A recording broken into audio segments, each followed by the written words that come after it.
Hello viewers, good afternoon. I am Harshita from learning world classes. तो हिंदी की कक्षा में आप सभी का हार्दिक स्वागत है। तो जैसे कि आपने जाना कि हमने कुछ टाइम पहले हिंदी व्याकरण की सीरीज स्टार्ट की है, जिसमें हमने बेसिक से फ्रॉम द स्क्रैच स्टार्ट किया है कि हिंदी भाषा क्या होती है, कहाँ से उत्पन्न हुई है, मेन बेसिक्स क्या है भाषा के, कितने अंग होते हैं, कौन सी लिपि है, कौन सी भाषाएं हैं, बहुत सारी चीज़ें हमने इसमें कवर अप की हैं। तो आज जो हमारी वीडियो है उसका मेन टॉपिक है शब्द विचार। शब्द विचार जो कि हिंदी व्याकरण का एक महत्वपूर्ण अंग है। व्याकरण से पहले हम अगर जाने तो किसी भी भाषा की 3 अंग अनिवार्य होते हैं, ठीक है। वर्ण, शब्द और वाक्य। यानी कि वर्ण जो सबसे छोटी इकाई होती है, फिर वर्णों का जो मेल होता है जिसे हम शब्द कहते हैं, और फिर शब्दों के संयोजन से हम वाक्य बनाते हैं। तो भाषा के 3 रूप ये हैं या 3 अंग हैं। तो इसी प्रकार से जो व्याकरण है, यानी कि जो एक ऐसा शास्त्र है जिसके द्वारा हम हिंदी व्याकरण के नियमों को शुद्धता से याद कर सकते हैं, लिख सकते हैं, यानी कि हिंदी भाषा की जो बारीकियां हैं, प्रॉपर नियमों को हम वहाँ से याद कर सकते हैं। तो इसी तरीके से व्याकरण के भी 3 अंग हुए, जैसे वर्ण विचार, शब्द विचार और वाक्य विचार, जो कि हमारी भाषा की जो 3 अंग है उन्हीं के ऊपर बेस्ड हैं, ठीक है। तो हमने इससे पहले वाले वीडियो में वर्ण विचार कंप्लीट कर लिया है, जिसमें हमने वर्णों के बारे में पढ़ा, स्वर, व्यंजन, ठीक है, कितने प्रकार के स्वर होते हैं, व्यंजन होते हैं, द्वित्व व्यंजन और वर्ण विच्छेद, बहुत सारी चीज़ें हमने उसमें कवर अप कर ली। तो आज हमारा सेकंड टॉपिक, हमारे हिंदी व्याकरण का सेकंड अंग स्टार्ट होने जा रहा है, जो कि है शब्द विचार, ठीक है। शब्द विचार को इंग्लिश में कहा जाता है मॉर्फोलॉजी। क्या कहा जाता है? मॉर्फोलॉजी, ठीक है। तो अब हम स्टार्ट करते हैं कि शब्द विचार क्या होता है और ये हिंदी व्याकरण का एक महत्वपूर्ण अंग कैसे है, ठीक है। तो वर्णों के बारे में हमने पुरानी क्लासेस में ऑलरेडी जान लिया था, ठीक है। तो वर्णों की छोटी से छोटी इकाइयाँ या ध्वनियाँ, जैसे हम बोलते हैं बेसिकली साउंड, जब एक साथ हो जाती है तब वो एक ध्वनि समूह बन जाता है, यानी कि ग्रुप बन जाता है, ठीक है। और उसी ध्वनि समूह को जब हम एक होता है ना, लाइक प्रॉपर मीनिंग अगर उसमें से निकल करके आ रहा है तो वो एक शब्द बन जाता है, ठीक है। बहुत सारे वर्ण हैं, स्वर हैं, व्यंजन है, जब आप उन सबको कंबाइन करते हो तो एक पर्टिकुलरली शब्द बन जाता है, जैसे आप इंग्लिश में क्या बोलते हो? वर्ड बोलते हो, ठीक है। तो सबसे पहले हम देखते हैं शब्द क्या है। शब्द वर्णों का ऐसा समूह जिसका एक निश्चित अर्थ होता है। वर्ण तो बहुत सारे हैं, है ना, लेकिन वर्णों का एक ऐसा समूह जिसका एक निश्चित अर्थ होता है, यानी कि एक पर्टिकुलर मीनिंग होता है, ठीक है। सार्थक समूह यानी कि कोई मीनिंग है, निश्चित अर्थ यानी कि कोई शब्द है तो उसका एक अर्थ भी होगा, और एक स्वतंत्र अस्तित्व यानी कि उसके लिए किसी और चीज़ की ज़रूरत नहीं रहेगी, ठीक है। अच्छा, तो अब राइट हैंड साइड पे देखिए, ध्वनि समूह यहाँ पे हमने बना के देखा है। जैसे आ, हमने आ ले लिया, तो आ क्या है? एक शब्द नहीं है, वो एक सिर्फ वर्ण है। वहीं पर खा, खा जो है वो 2 वर्णों का भी एक ग्रुप है जिसका एक मीनिंग है, जो कि खा यानी खा लेना, ईट।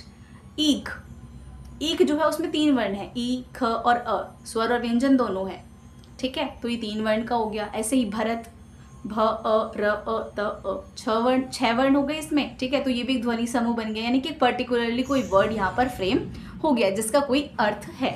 तो ये होता है हमारा शब्द, जो कि ध्वनि समूह से मिल करके बनता है, ठीक है। तो अब हम जानते हैं शब्द और पद क्या होते हैं, ठीक है। There is a difference between शब्द एंड पद, यानी बहुत सारे बच्चों को इसमें कन्फ्यूजन भी होता है।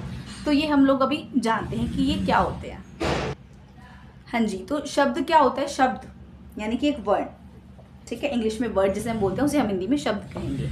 सार्थक वर्ण या ध्वनि समूह को एक शब्द कहा जाता है, यानी कि एक सार्थक यानी कि जिसका कोई अर्थ है, वो वर्ण या फिर एक ध्वनि समूह को हम शब्द कहते हैं। ये एक या अनेक ध्वनियों से भी मिलकर बन सकता है, ठीक है, और अनेक शब्दों से फिर वाक्य बन जाते हैं। तो लेकिन वही बात है ना, आगे हमें देखना है कि ये चीज़ तो ठीक है, शब्द क्या है, ये एक स्वतंत्र इकाई है, यानी कि इसको किसी और चीज़ की नीड नहीं है। अगर कोई एक ध्वनियों का समूह यानी कि एक शब्द है तो उसका एक अलग से अर्थ है, यानी कि वो डिपेंड नहीं कर रहा एक पर्टिकुलर सिंगल वर्ड है या शब्द है तो उसका एक अर्थ होगा, ठीक है। बिना वाक्य पूर्ण अर्थ स्पष्ट, यानी कि यहाँ पर बात कही जा रही है कि जो शब्द है, शब्द तो है, सबका एक मीनिंग होता है, लेकिन उस शब्द का एक वाक्य के बिना कोई भी अर्थ स्पष्ट नहीं हो पाता, यानी कि पूरी तरीके से वो अर्थ जो है वो स्पष्ट नहीं हो रहा है। अगर मैं बोलूँ कपड़े, क्या कपड़े? भाई कपड़े एक वर्ड है, ठीक है, क्लोथ्स, बट कपड़े का क्या? अगर हम एक सेंटेंस में बोले कि मुझे कपड़े धोने हैं या ये है मेरे नए कपड़े हैं, तो एक वाक्य में आपको समझ में आ रहा है ना कि लाइक कपड़े जो वर्ड है उसका क्या यहाँ पर मीनिंग है, क्या अर्थ है, कि वो एक वाक्य के द्वारा ही स्पष्ट किया जा सकता है, ठीक है। तो ऐसे अब हम बात करते हैं पद की, एक या अधिक शब्दों का एक समूह। अब ये हमने क्या पढ़ा था? शब्द क्या थे? वर्णों का समूह, और पद क्या है? शब्दों का समूह। पद का अर्थ क्या है? शब्दों का संयोग, जब शब्दों का संयोजन होता है उसी से पद का अर्थ निकल करके आता है। वाक्य में विशेष भूमिका निभाता है। ऑब्वियस सी बात है, अगर कोई पद है तो उसकी एक जो सेंटेंस है उसमें उसकी भूमिका होगी, बिकॉज एक शब्द जो है उसका भी एक जो अर्थ है वो वाक्य में से ही निकल करके आता है। बट द मेन डिफरेंस यानी मेन अंतर जो है शब्द और पद में वो ये है कि जो पद है वो व्याकरण के नियमों से, यानी कि व्याकरण में क्या क्या चीज़ें आती है जैसे लिंग, कारक, वचन, इन सब से ना बंधा हुआ होता है। लाइक इनके अकॉर्डिंग वो चेंज हो जाता है या फिर उसको कहीं ना कहीं चेंज होना पड़ता है। ठीक है, जैसे यहाँ पे एग्जाम्पल देखते हैं, पेड़ शब्द का एक उदाहरण लिया हमने। पेड़, पेड़ क्या यानी कि एक ट्री, यानी कि छोटा पौधा जो कि टाइम के साथ बड़ा हो जाता है और हमें छाया देता है, फल देता है। ठीक है, वहीं पे अगर हम बात करते हैं पद की, तो पद में दो शब्द हमने जोड़ दिए, बड़ा पेड़, यानी कि पेड़ क्या पौधा, और बड़ा यानी कि उसका साइज। ठीक है, बड़ा पेड़, अब ये दो शब्द मिल गए तो उन्होंने क्या बनाया, एक पद बनाया, फ्रेज, जैसे कि बड़ा पेड़। अब हमने सेंटेंस में फ्रेम किया, हमारे घर के सामने बड़ा पेड़ है।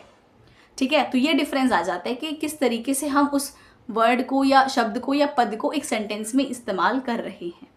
ठीक है, तो ये चीज़, ये डिफरेंस है हमारे शब्द और पद में। ठीक है, शब्द यानी कि आपका वर्ड और पद माने कि आपका फ्रेज।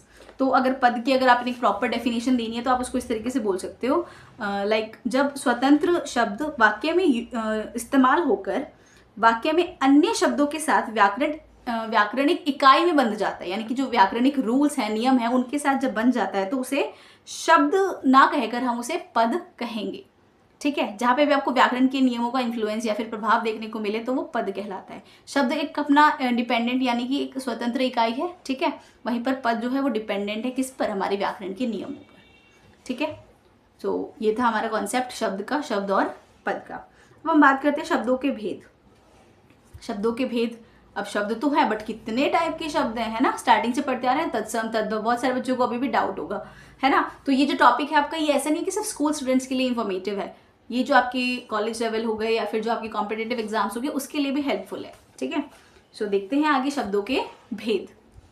शब्दों के भेद कौन कौन से हैं? मेन 4 कैटेगरीज हैं। पहला, उत्पत्ति के आधार पर, यानी कि उद्गम, कहाँ से उसका ओरिजिन हुआ है।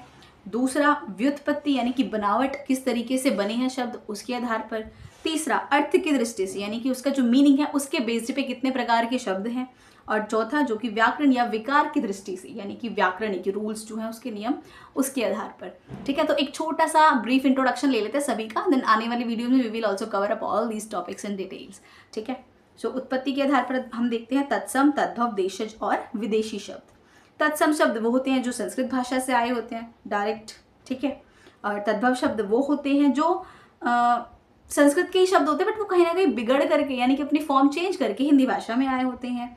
देशज यानी कि देसी शब्द जो कि हमारे इलाकों में, यानी कि हमारे ग्रामीण क्षेत्रों में या फिर हमारे ही एरिया में, हमारे ही देश में ही जन्मे हैं।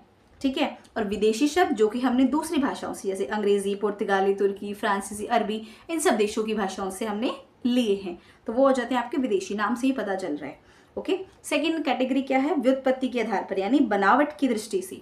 इसमें आ जाते हैं आपके 3 रूट शब्द, यौगिक शब्द और योग रूट शब्द। ठीक है, रूट शब्द क्या होते हैं? यानी कि जिनका एक ऐसे शब्द जिनका हम जो एक पर्टिकुलर वस्तु विशेष के लिए यूज़ किए जाते हैं बट हम उनके खंड नहीं कर सकते, जैसे किताब, हाथ, घड़ा, मतलब ये वर्ड तो है इनकी मीनिंग में बट हम इनको तोड़ नहीं सकते। ठीक है, ये हमेशा इकट्ठे रहते हैं रूट शब्द। यौगिक शब्द, योग का मतलब ही क्या है? 2 चीज़ों का योग होना, तो जो 2 शब्दों से मिलकर बने होते हैं उनको हम यौगिक शब्द कहते हैं। जैसे विद्यालय, विद्या जमा आलय, पुस्तकालय, पुस्तक जमा आलय। ठीक है, प्रधानमंत्री, प्रधान जमा मंत्री। ठीक, ऐसे ही हमारे होते हैं योग रूट शब्द, यानी कि वो 2 या 2 से अधिक शब्दों से या वाक्यांश से तो मिलके बनते हैं लेकिन वो कहीं ना कहीं एक थर्ड पर्सन यानी कि एक विशेष अर्थ में यूज़ किए जाते हैं। फॉर एग्जाम्पल अगर हम बात करते हैं दशानन, 10 जमा आनंद, दशानन एक शब्द बन गया बट वो किसको रेफर कर रहा है? रावण को। ठीक है, तो यहाँ से आप देखेंगे 2 शब्दों से मिलकर बना है बट एक अलग ही पर्सन या पर्सनैलिटी के लिए वो यूज़ हो रहा है। ठीक है, नेक्स्ट कैटेगरी है हमारी अर्थ या फिर बनावट की, अर्थ की दृष्टि से। बनावट वाली हमने कवर अप कर ली है। ठीक है, अर्थ की दृष्टि से यानी कि एकार्थी, अनेकार्थी, प्रायवाची और विलोम शब्द, ये सबसे कॉमन कैटेगरी है जो सभी स्टूडेंट्स को पसंद भी है और ये पता भी होगी, है ना। एकार्थी शब्द वो होते हैं जिनका मेन एक ही अर्थ होता है ना, जैसे धोबी है। अब धोबी सिर्फ कपड़े धोने वाले तो होगा ना, हम किसी और के लिए तो धोबी वर्ड यूज़ नहीं कर सकते। ठीक है, तो ये चीज़ हो जाती है। दूसरी होती है अनेकार्थी, जिसमें हमारे एक ही शब्द के अलग अलग अर्थ होते हैं।